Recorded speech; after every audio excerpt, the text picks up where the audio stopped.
Na edição de hoje, você vai acompanhar uma matéria especial para as mães. Conheça a técnica Chantala. Assista também uma entrevista com um advogado que vai nos falar mais sobre casamento e seus direitos. E não percam a matéria sobre treinamento funcional e saiba como cuidar da sua saúde praticando exercícios. Isso tudo é a partir de agora no programa Você Sabe Fazer.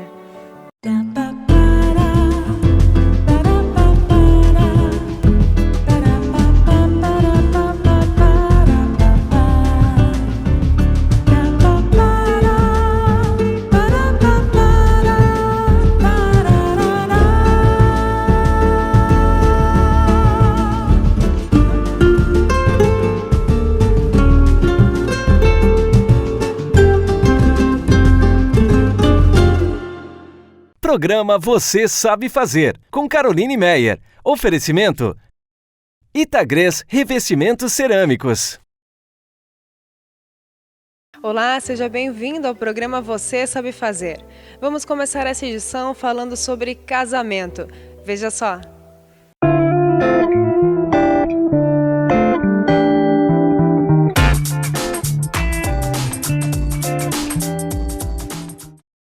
O direito de família versa sobre o casamento, a adoção, o divórcio, o poder familiar, assim como outros diversos temas de grande relevância. Diante disto, convidamos o advogado para nos explicar um pouco mais sobre cada um destes temas. Assista agora! É necessário cumprir com quais requisitos para poder casar? Inicialmente você precisa fazer a habilitação no cartório de registro civil, tá? Essa habilitação ela vai depender de alguns documentos básicos como RG, CPF, comprovante de residência e as pessoas cumprirem os requisitos de lei, por exemplo, ser maior de idade, ser capaz, né? Para então, após essa habilitação no casamento, ela vai ser publicada num edital no cartório e aí, se não for impugnada, as pessoas poderão então efetuar o casamento tanto civil quanto religioso. E a questão do casamento homoafetivo, é permitido? É o seguinte, Carol, o casamento homoafetivo no Brasil, ele advém de uma decisão do Supremo Tribunal Federal, tá? O Supremo Tribunal Federal ele julgou uma ação direta de inconstitucionalidade, então permitindo o casamento homoafetivo no Brasil, tá? Esse casamento ele é civil, tá? Ele daí religioso, o Supremo Tribunal Federal não pode exigir que nenhuma igreja ou enfim instituição religiosa o celebre, tendo em vista que o Brasil é um estado laico, né? Então nenhum local, nenhum estado brasileiro então pode se negar a efetuar o casamento por pessoas do mesmo sexo. Também pode ser feita a união estável por pessoas do mesmo sexo, que o final deles vai acabar sendo o mesmo do casamento, tá? Eu queria que você explicasse um pouco mais do que é a união estável. Olha só, a união estável, ela parte do princípio seguinte, de pessoas que, para uma sociedade, vivem então numa união estável próxima de um casamento, né? Ou até mesmo de um casamento. Então, assim, os requisitos eles são simples, né? As pessoas estarem nessa união para a sociedade. Eu acho que o principal é demonstrar na sociedade que as pessoas têm o intuito de estar juntas formando uma família. Acredito que é simples de se demonstrar de se alcançar também, né, uma união estável.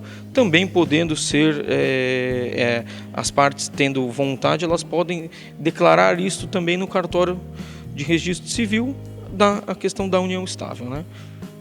E para ser caracterizada a união estável, é preciso que se cumpra com os mesmos requisitos que são exigidos para um casamento? Carol, basicamente sim, tá? A diferença é que você não vai precisar de toda essa habilitação do casamento, né? Passar por toda a questão de publicar o edital do casamento no cartório, alguém poder impugnar. Então eu diria que é uma situação mais simples, mas sim, os requisitos mais básicos, vamos dizer assim, que é essa vivência em sociedade, as pessoas estarem convivendo conjuntamente para demonstrar uma família na sociedade. Então sim, nesse ponto seria igual. E quais são os tipos de regimes de bens existentes no ordenamento jurídico brasileiro? Bom, Carol, são 4 regimes, tá? Comunhão total de bens, comunhão parcial de bens, separação de bens e a comunicação de aquestos, final de aquestos, na verdade. E qual que é a diferença entre eles? Bom, Carol, é o seguinte, a primeira, que é a comunhão parcial de bens, é a simples do casamento. Quando você vai se habilitar para casar e você não quer que seja uma comunhão distinta de casamento, é essa a comunhão. É a comunhão automática, vamos dizer, né? No casamento brasileiro, que é a comunhão parcial de bens. Como é que funciona? Os bens que os cônjuges têm antes do casamento é de cada um dos cônjuges, né? E eles, em caso de um divórcio, eles vão separar os bens somente os que forem adquiridos depois do casamento, que então esse bem ficará em nome de cada um dos cônjuges. Tá? Aí nós temos a separação total de bens, onde cada cônjuge tem o seu bem e acabou-se, não se comunicam, né? E a comunhão universal de bens. A comunhão universal de bens é aquela comunhão que antigamente se tinha, né? Todos os bens do casal se comunicam e depois tem que dividir tudo. Antigamente até a gente falava, não, o pessoal dava um golpe do casamento, é por conta desse regime de bens que hoje ele não é mais automático, e até para se conseguir esse sistema de bem no casamento tem que se fazer um pacto pré-nupcial, tá? Para poder então mudar o bem do casamento. E se o casal não optar expressamente por nenhum desses regimes, o que acontece? Fica então a comunhão parcial de bens, que é a comunhão que a gente diz automática, né? Caso o casal não queira, não se expresse por mudar o bem, ficaria esse daí, comunhão parcial de bens. E como que funciona o processo de adoção no Brasil? Carol, o processo de adoção no Brasil, ele é um processo que ele está à frente do tempo do mundo inteiro, tá? É um processo muito bom, mundialmente conhecido, tá? As partes elas precisam inicialmente se cadastrar no Juízo da Infância e Juventude, na comarca em que reside, e então ela entrará numa fila de adoção, né, de acordo aí então com vários requisitos que a lei exige, inclusive com posterior visita do órgão o órgão que o juiz pedir para fazer visitação. Normalmente vai ser visita de psicólogos, né, para saber realmente aonde a criança estará entrando, se o casal tem realmente condição de adotar, se é realmente o que o casal quer, porque a adoção não pode ter arrependimento, né? A adoção é algo que é feito para o resto da vida, então é um processo muito sério, costuma demorar um pouquinho, mas eu acho que o resultado dele vem se mostrando muito bom aqui no Brasil, né? E o que é a pensão alimentícia? Bom, Carol, pensão alimentícia, ela é um valor que que o credor pode requerer, né? Então, vamos dizer, houve um divórcio de um casal onde o pai deve pagar pensão alimentícia para o seu filho. Então, o filho dele vai poder requerer esta pensão alimentícia, tá? Pensão alimentícia não só a necessidade de pai para filho, ou de mãe para filho, ou de esposo para esposa, também há a possibilidade de um filho pedir para o pai, de um pai pedir para o filho. Eu mesmo já tive casos no escritório, né, de uma mãe que infelizmente ela perdeu o emprego, estava doente, literalmente acamada, e ela precisou de uma pensão alimentícia para com um filho dela. Então é totalmente perfeito, é isso. A pensão alimentícia, o nome mesmo já diz, né? É algo para o alimento da pessoa, tá? Pode ser requerido a qualquer tempo por pessoa, basta ela requerer a pensão. Sabe, então quais são as dicas finais para os casais que vão se casar agora ou até para aqueles que estão no momento de divórcio? Bom, Carol, eu acho que sempre eles buscarem a ajuda de um advogado, né, no caso de um divórcio. Hoje a dica que eu dou para quem vai se divorciar, é a questão do divórcio no cartório, né? Hoje não tem mais a necessidade do divórcio ser judicial. Claro, existem algumas circunstâncias em que o divórcio não pode ser feito no cartório. Por exemplo, se há filhos menores, né? Quando há filhos menores, infelizmente, não pode ser feito no cartório o divórcio, porque há necessidade da intervenção do Ministério Público. O Ministério Público não pode intervir no cartório. Então, essa é uma possibilidade que não deixa então o divórcio no cartório. Mas se é um divórcio consensual, sem menores, a dica que eu deixo é buscar o cartório, o advogado, né? E para que ele busque fazer então extrajudicialmente o divórcio do casal. Para quem vai iniciar, pensar bem, né, Carol, que o casamento não é uma coisa simples, não é uma coisa fácil, né? E também tentar buscar sempre fazer tudo dentro da legalidade, dentro da lei, para estar sempre amparado também num possível divórcio, aí estar o mais amparado possível na legislação brasileira. Esses foram os esclarecimentos do Dr. Gustavo sobre algumas curiosidades do direito de família. Assista agora uma matéria sobre treinamento funcional e saiba como cuidar da sua saúde praticando exercícios.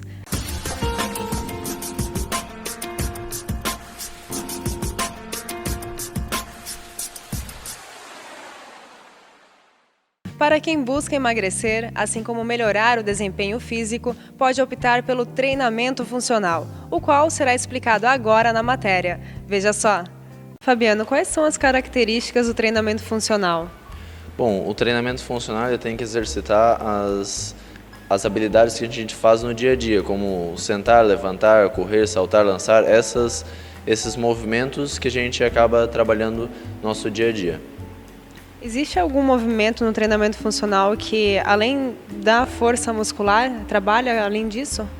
Sim, o treinamento funcional ele trabalha tanto as capacidades aí de força, de velocidade, de potência, de resistência, flexibilidade. Todas essas capacidades elas vão ser trabalhadas no treinamento funcional. O treinamento funcional é mais eficiente do que os outros treinos, academia? Então, é uma pergunta muito complicada essa, né? O treinamento funcional, comparado com a academia, ele sempre vai mudando os treinos, né, no seu decorrer. E já a academia a gente sempre tem um ambiente mais controlado, tendo os treinos sempre os mesmos, né, por um certo período. E então a gente consegue atingir certas coisas com o treinamento funcional e outras coisas ali com a academia, mas os dois vão atingir sempre os objetivos dos alunos, né, dependendo do que seja cada um. Existe alguma diferença, assim, visível? O que diferencia a academia do treinamento funcional? É que um dos principais é a atenção ao aluno, né? O treinamento funcional, muitas vezes, ele é trabalhado ou com personal trainer ou com menos pessoas na sala. Então, os clientes eles têm um pouco mais de atenção frente ao exercício, frente ao movimento, alguma correção, né? Comparado, às vezes, com a academia. Então acaba sendo mais esse diferencial assim para o cliente. E como que são os treinamentos? O que é feito durante as aulas? Bom, aqui a gente trabalha de uma certa maneira dividindo o tempo de 30 em 30 minutos. Os primeiros 30 minutos a pessoa faz um circuito trabalhando força, velocidade, resistência de força. E depois a gente passa por mais outros 30 minutos com uma parte mais aeróbica, ou às vezes esteira, ou às vezes pequenas corridas, pular corda, bater corda, dentre esses movimentos. E aí terminamos com relaxamento e às vezes uma leve massagem. E qual que é a periodicidade que a pessoa ela pode fazer um treinamento funcional? Então, o treinamento funcional, da mesma maneira que a musculação, ele tem que ser sempre bem periodizado, tem que ser sempre bem planejado. E às vezes pode começar com 2 vezes na semana, 3, até quem sabe 5 vezes, ou né, se precisar mais. Mas de 2 a 3 vezes por semana, no mínimo, chegando às 3 vezes por semana, já é ideal para sair do sedentarismo. E quem pode fazer? Então, qualquer pessoa pode fazer o treinamento funcional, desde que passe por toda uma avaliação, veja quais são as deficiências e as dificuldades daquela pessoa, e aí né, vai ser trabalhado em cima disso, principalmente. E como que você faz, assim, qual é o critério que você utiliza para escolher os exercícios para cada tipo de pessoa? Certo, excelente perguntas. Cada pessoa ela apresenta às vezes um pouco menos de força, um pouco menos de flexibilidade em algum, por exemplo, ou na perna ou no quadril, não consegue às vezes alcançar as mãos no chão, não consegue sentar direito. Então a gente acaba trabalhando principalmente essas dificuldades, né, do aluno, no movimento mesmo, no movimento que ele vai acabar criando no seu dia a dia. Então temos, ao invés das pessoas virem com eu quero emagrecer, beleza, mas a gente vai trabalhar primeiro esse movimento dela, corrigir tudo isso, para depois o emagrecimento ser uma consequência, não necessariamente, né, o foco. Queria então que você falasse um pouco mais dos benefícios do treinamento funcional e deixasse também as dicas finais. Então, o treinamento funcional ele vai trabalhar todas as valências aí físicas do corpo, né? Tendo sempre um bom profissional é ótimo, porque a gente vai conseguir tanto periodizar, tanto organizar isso na sua agenda, né? Para o seu corpo se recuperar bem a cada estímulo. E, bom, o treinamento funcional, a gente vai ter que procurar essencialmente um bom profissional, né, um local onde possa isso ser feito, pode ser em uma academia ou pode ser feito em praças, mas o principal sempre do treinamento, e qualquer ele que seja funcional ou musculação, tem que ter o profissional junto, que é essencial para qualquer tipo de atividade. O primeiro exercício que a gente vai fazer são pequenos saltos, né, mais para aquecer a articulação de joelho, de ombros, com os ombros bem soltos, os braços bem relaxados. Esse impacto ali ele é um pouco bom para a questão do joelho, para ele aquecer, para dar maior irrigação para aquele local, que é a musculatura que a gente vai estar trabalhando hoje. O segundo exercício ela estaria fazendo um afundo com a perna de trás levantada, né, sobre o step. Esse exercício é muito bom, interessante para quem é corredor, é um exercício que vai estar trabalhando essa questão, né, de um movimento com uma perna só, que é o como a gente vai testar na corrida, né, que é sempre com uma perna só no chão. E trabalha muito a musculatura do quadríceps, de panturrilha e força ali do próprio tronco. O terceiro exercício a gente trabalharia um swing com kettlebell. Esse movimento ele trabalha toda a cadeia posterior do indivíduo, desde a sua panturrilha, posterior de coxa, glúteos e a parte toda das costas. É um exercício essencial para a corrida também, que ele vai trabalhar essa potência no quadril e é um movimento essencial para todo corredor, que ele precisa ter essa força no quadril toda vez que ele for dar uma passada no chão e toda vez que ele for passar o corpo à frente. O quarto exercício seria aqui uma anti-rotação na puxada, no puxador, que ela iria trabalhando principalmente a parte do abdômen, né, enquanto movimenta os braços, né, para um lado e para o outro. E esse movimento ele trabalha muito a questão do abdômen não rodar, não deixar com que o quadril rotacione junto com os ombros, né, separar as duas partes do corpo, a parte superior da parte inferior, que é uma coisa que a gente também é muito necessária para a nossa corrida.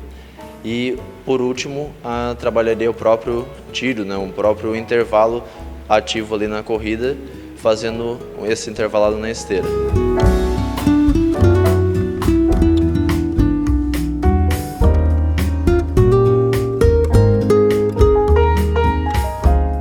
Esta é uma outra forma de treinamento para praticar. Faremos agora um rápido intervalo e a seguir você acompanha uma matéria especial para as mães. Conheça a técnica Chantala. Em alguns segundos já estamos de volta. O seu negócio ainda não tem vídeo? O vídeo é uma das ferramentas mais eficazes de comunicação. Com eles, os receptores absorvem até 95% da mensagem recebida.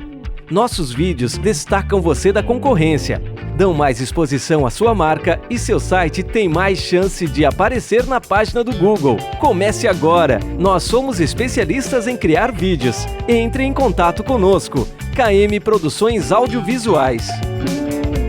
Descobriremos agora o que é a técnica Chantala e para o que serve. Acompanhe a entrevista.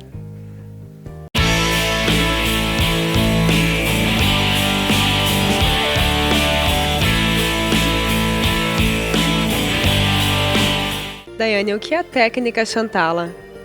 Carol, a técnica de Chantala é uma técnica específica de massagem em bebês. ela se tornou, né, rotina já na Índia, tá? E ela foi descoberta e trazida para nós aqui do Ocidente por um médico francês chamado Frédéric Le Boyer, em 1976. E enquanto ele estava passeando pela Índia, ele se deparou com uma cena de uma mulher fazendo massagem em seu bebê. E ele conta que aquela cena de amor chamou tanta atenção dele que ele pediu permissão para estar acompanhando ela e aprendendo sobre aquela técnica. E em homenagem àquela mãe, que ele colocou o nome de Shantala, que era o nome daquela mãezinha. E para o que serve essa massagem? Carol, ela tem vários benefícios, né?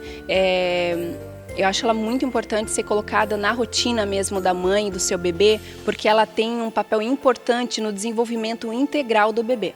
E como a mãe deve preparar o ambiente para fazer a massagem? O ambiente ele deve estar sem correntes de ar, né? E a mãe ou o pai, quem for fazer a Shantala, deve estar bem consigo mesmo, porque o bebê, eu falo que o bebê é como um espelho, então ele sente, né, essa troca de energia, esse afeto, então ele sente como o pai ou a mãe vão estar naquele momento. Então é interessante estar também a saber sobre a técnica, dominar a arte para poder passar todo o benefícios que a Shantala passa, né? E quais são os materiais que são utilizados para fazer a massagem? É necessário de um óleo 100% vegetal. O óleo é importante para ajudar no deslizamento das manobras, né? E 100% vegetal porque assim ele não vai obstruir os poros da pele do bebê, que é uma pele sensível, né? E também não causa alergia. Esse óleo pode ser encontrado nas farmácias de manipulação e pode ser óleo de semente de uva, de girassol, amêndoas, óleo de coco, agora no verão, que ele é mais fresquinho, né?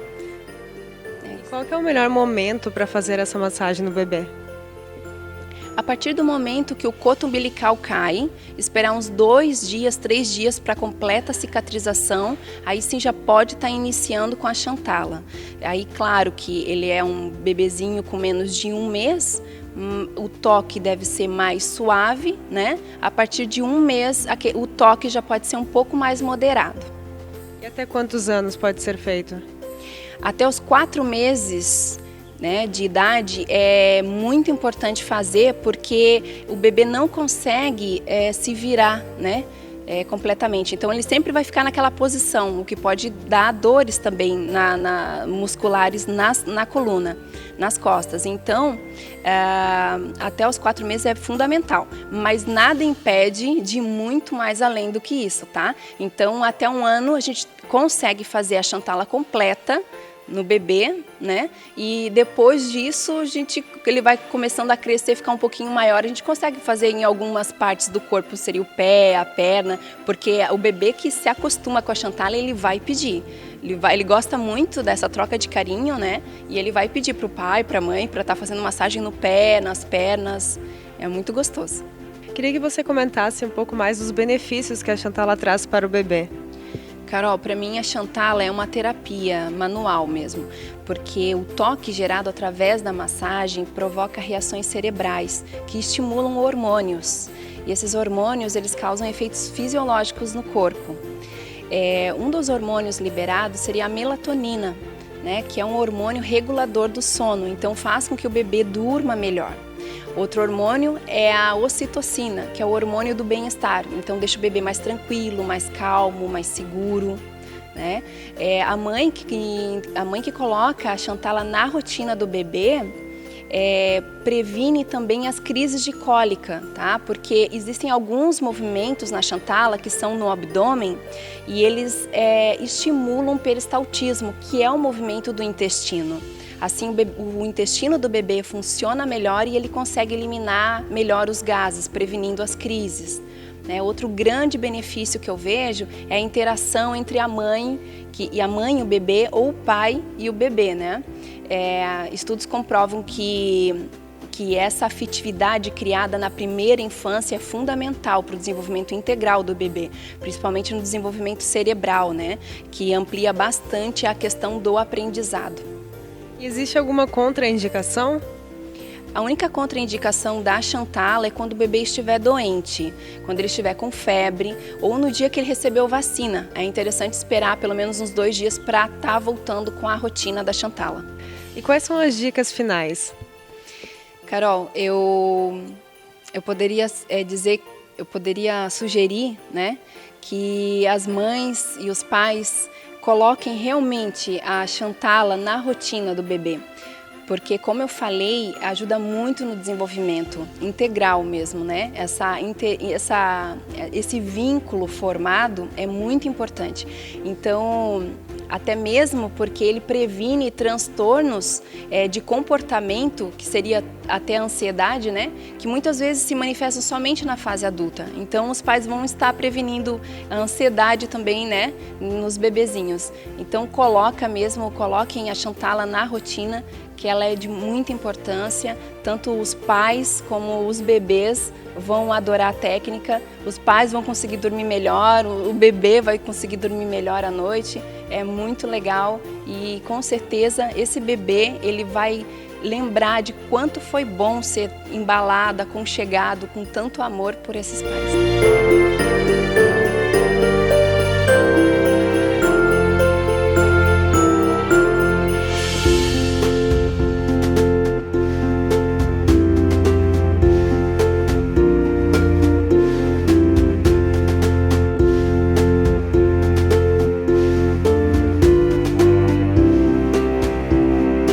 Aprendemos um pouco sobre a técnica chamada Chantala, a qual é utilizada especialmente em bebês.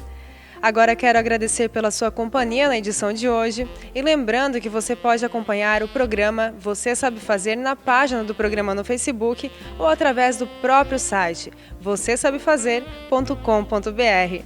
Espero você no domingo que vem às 14h30. Até lá, tchau!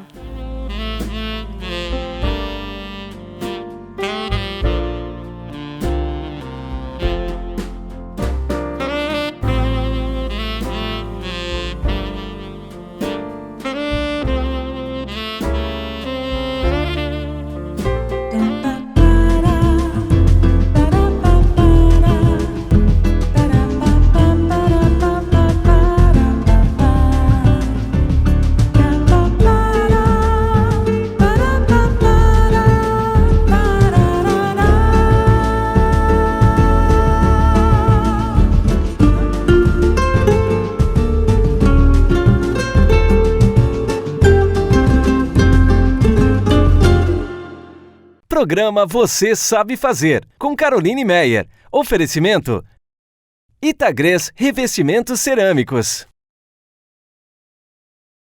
O seu negócio ainda não tem vídeo?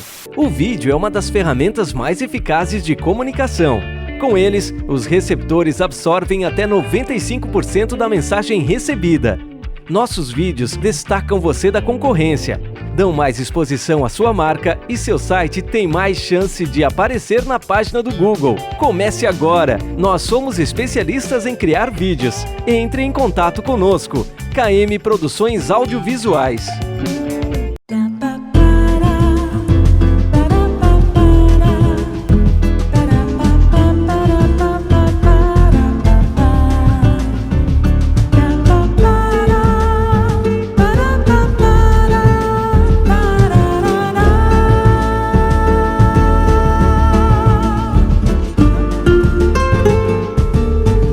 Oferecimento Itagres Revestimentos Cerâmicos.